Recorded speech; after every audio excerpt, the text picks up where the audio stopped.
Hey everybody, I wanted to introduce a video, but you'll be hearing me more than seeing me in this series because I want to stay focused on the breeder providing footage.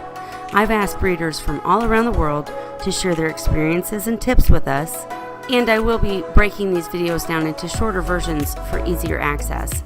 Just to warn you, this first breeder is a friend of mine.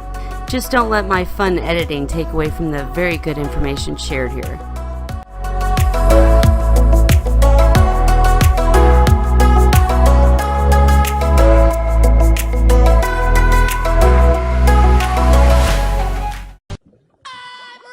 Water coming into my cistern tank. On the right you see the filtration tube where the water goes back out. If my babies are born in this tank and I'm not around, I would lose them down that tube. However, filter wall like this, it catches babies. Now I don't know if you can see the babies, but they're right there, all caught up at that black mess in the filter wall. It's synthetic filter floss. You can buy it on eBay. You can buy it from a lot of fish stores, and it's very useful for stopping baby fry getting sucked into the works of your aquarium. So here I'm just cutting this piece off, and then I'll show you how it works. So this filter wool can actually be shredded. That's it. So you see, you can separate it, you can make thin or thick layers. So to actually get it ready for the covering of whatever you want to cover, you take a thin layer, lovely, and then what I do is get the cone. I'll show you next. So here's the cone, and I just checked inside, and there's nothing in there now, but they did happen to be these, which are those little snail eggs. So I have an aquarium set up that I'm just going to use as a tiny thing. I'm going to put those in it,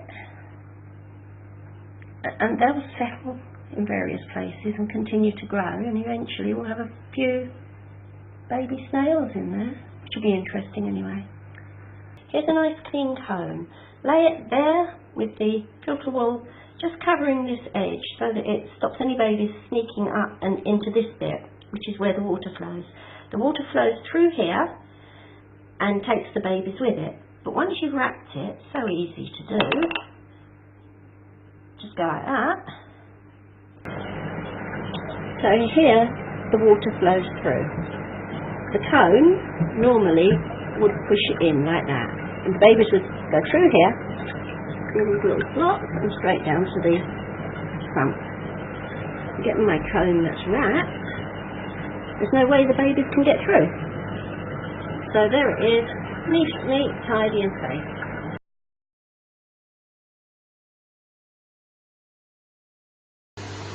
I prepare a second one of these, which is a cone covered in filter floss. I have a jug of water, and normally I would use both hands, so this is going to be a bit tricky, but all I do is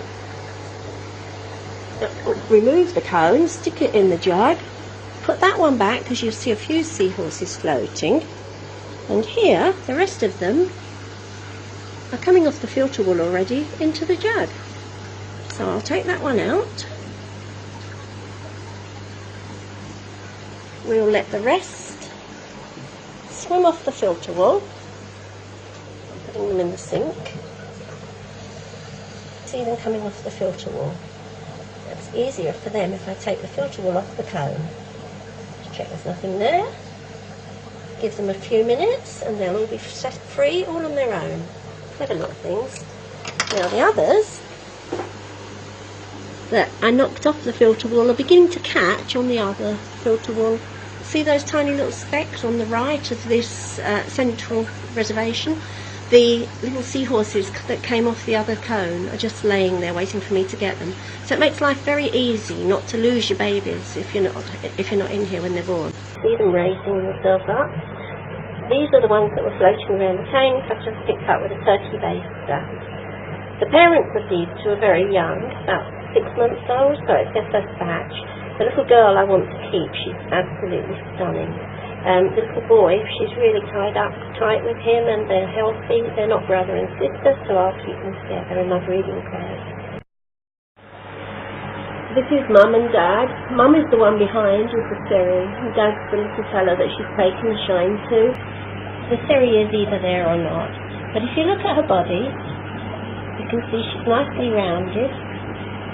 She's obviously got some eggs in her.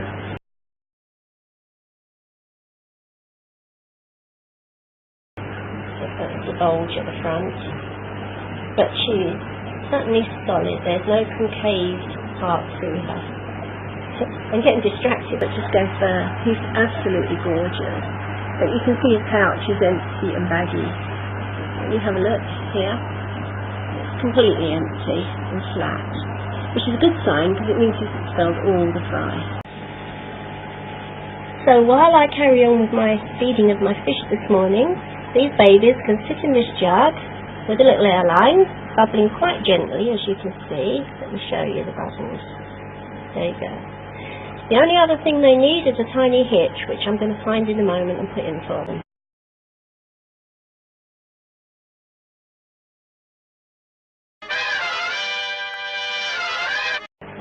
I just use a noodle and a piece of plastic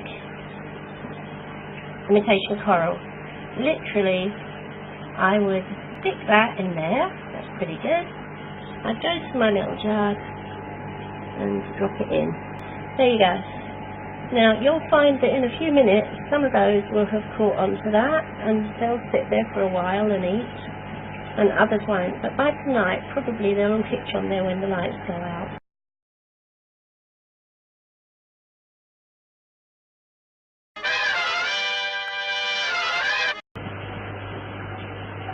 The one nearest the wall is actually the oldest, then the next one. Then I've got one set up ready, and the one on the left is the one that I was using yesterday. So what I have to do is water changes. So I literally take all the brine shrimp out into a jug, and then strain it, rinse it under the cold water tap, and pop it into the clean one. This is some of the basic equipment that I use every single day. I just keep it all clean, and it's ready for me in the morning. I've just taken the airline out of this tub of baby brine hatching out. Now, you can see it all coming to the bottom down there, and then if you look up the top, you can see a line of shells beginning to form. They will separate out, just left on their own. It's really quite handy. So here they come. The baby brine shrimp is coming down alive, and you can tell it's good and fresh because if it was old it would be swimming at the top and nicely collecting down at the bottom here. This is just salt water. It's ready. I did it last night. I find it's better if I have everything ready for the morning in case I'm a bit slow in the morning. But this is just going to have all of these rinsed and put in there. I love this bit when the brine shrimp actually is pouring out. You can see it all coming into there. And it's so healthy and so fresh and so full of goodness for them. So I've taken most of the brine shrimp out. I'm just letting the last bit drop down. You can see it wriggling around if you look closely. Just some tap water, cleaning them, getting rid of all the old foulness. And now I'm going to put them in here. There you go. That's the water change. This is yesterday's. Literally, I've done the same thing. Taken the airline out, and I'm just going to let it settle to see what's left. What you will notice with yesterday's is it will form a column.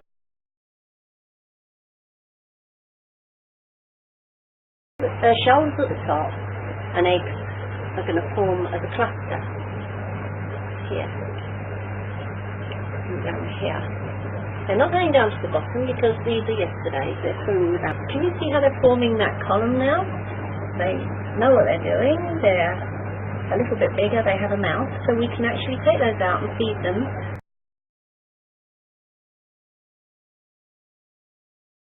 So before I feed them to the seahorses this morning, I'll take them out, put them in a jug, and then I'll feed them. So I've just removed them with a turkey baster. It's easier to catch the column and miss all this awful mess that's floating around.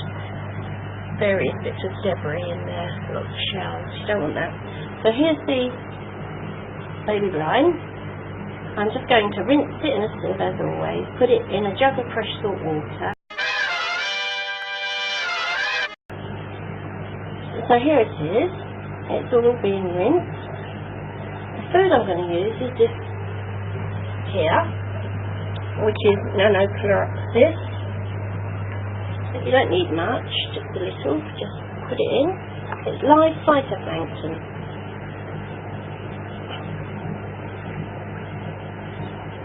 So you don't see much change in them, but the water goes a bit darker. Studying this amazing subspecies. I'll show you subspecies! So the other thing I can do is give them a drip of vitamins.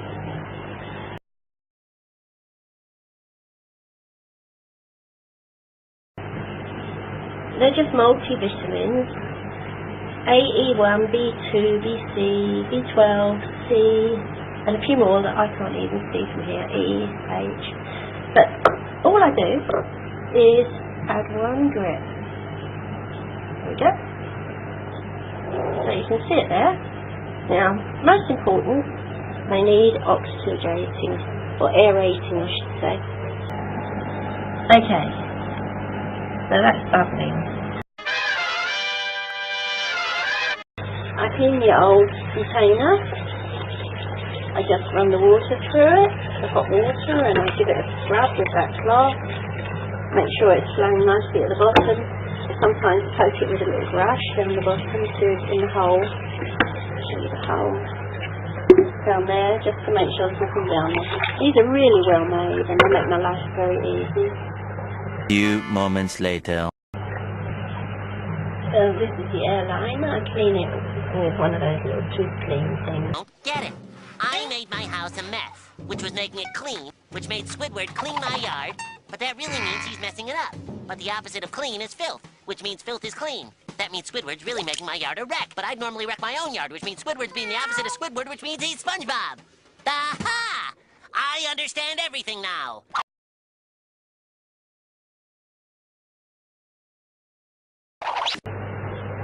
So this is ready for a spoonful of new eggs to be put in it, and then that'll bubble away and be the one that I use the day after tomorrow. That one will be hatched by tonight, and this one will be hatched by tomorrow night, and that one will be used today, and that one will all be gone, and that will be clean and waiting for more.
As a very, very small-time breeder myself, just starting out, I have so much respect for the experienced professional breeders who have been doing this for a very long time. This breeding team in particular spend all day, every day, taking care of their seahorses and other animals, and then still get on Facebook every night to help the members of our group. I just fed these. There's still quite a bit of food over here, but you can just get the gist of the fact that they're telling me that they're still hungry because look at this. And that is what they're seeing and wanting to get to. So You have to feed little seahorses quite a lot of food, and if you overfeed, take it off the floor, but don't starve them. These are big and fat. If you look at their parts between their lines where their rib cage is, you can see it's all fat, all filled out, and they're looking good. And that's how you want your babies to be. You don't want them to be skinny little things. You want them to be filled out and fat. So if you're buying seahorses from a shop, check that they're full and fat. Check that they eat well. Well, here it comes, and there they go. Boy, look at them go. Just look at that.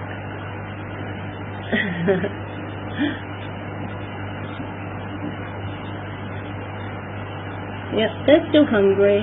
They grow 1/2 inch a month. And that one's one of my favourites. Moments later. Here's a lot of adult, hungry erectors waiting for their breakfast. Now, more than likely, when I feed them, they'll get into what I call a seahorse knot.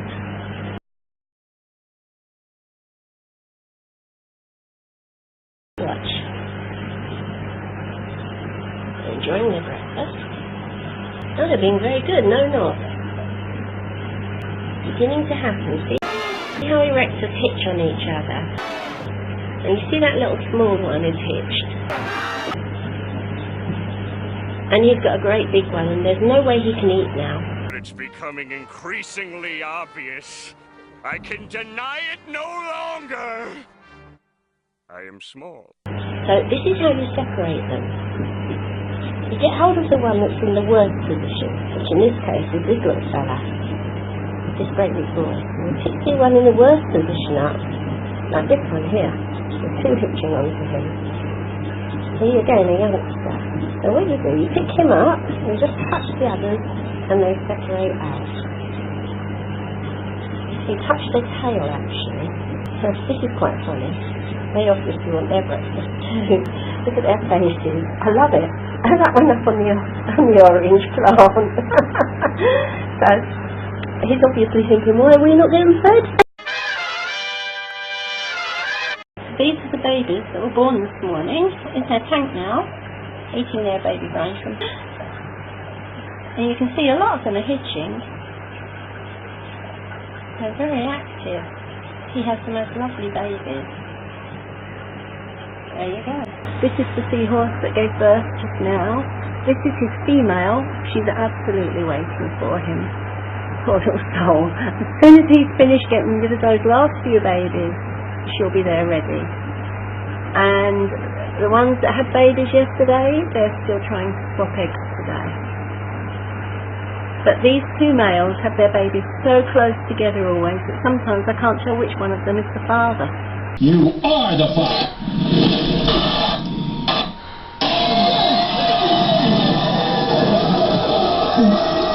Several bad puns later.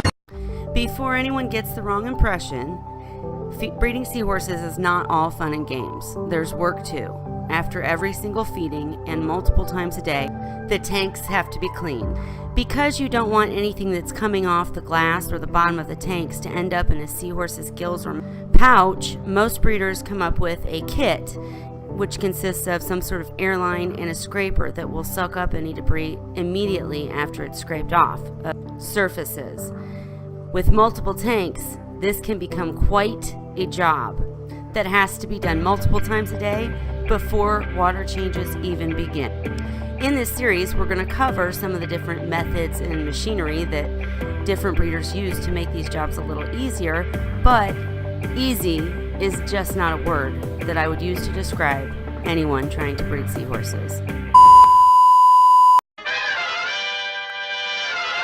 The next morning. I didn't expect these again today, so they're eating little rotifers off the side walls. And they'll eventually, because of the current, the bubbles, the water movement, all get drawn to where the filter wall is. It will catch them, and there they are. Good proof that you need filter wall on your exits if you've got seahorses. Not all the time, but definitely when one's pregnant. These are the babies that I collected just now. They would have gone down the filter but the filter cloth saved them.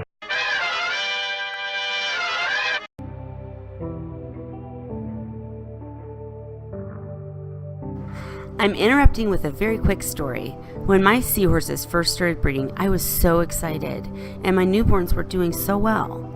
And so I reached out to one of the better known seahorse breeders in the world, and unfortunately I was told that I might as well give up because I could never pull off a rearing tank in a home. Luckily for me, before I gave up, I ran into people like Tom's team, and they actually helped me. Now we have a whole group dedicated to helping seahorse keepers, and the growing number of successes just proves you cannot stop this seahorse love.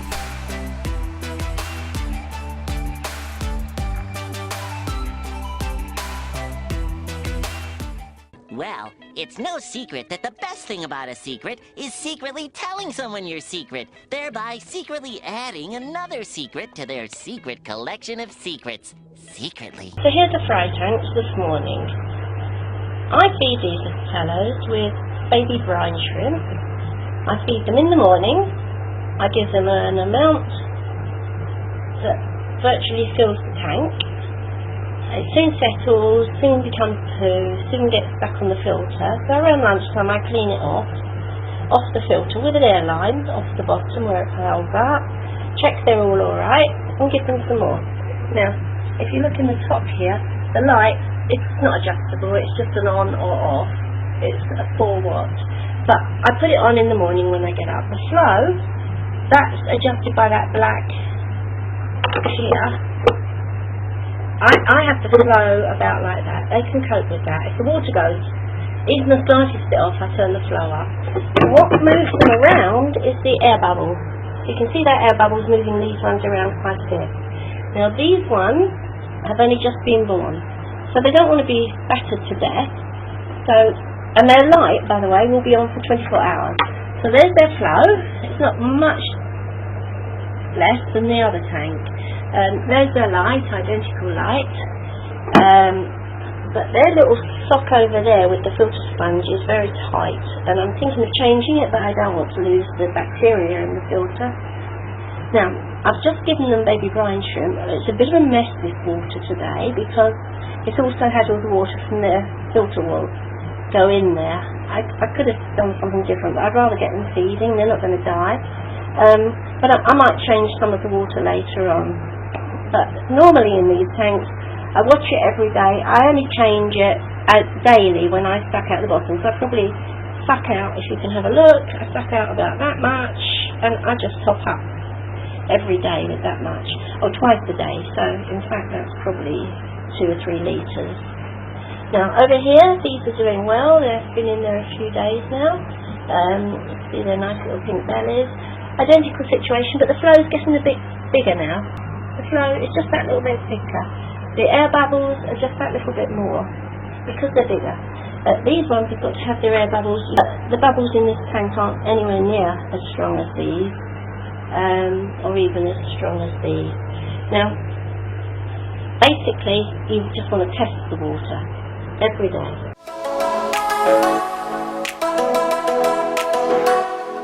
Key! Now, how are we going to get it? I know. Walk in and ask him for it.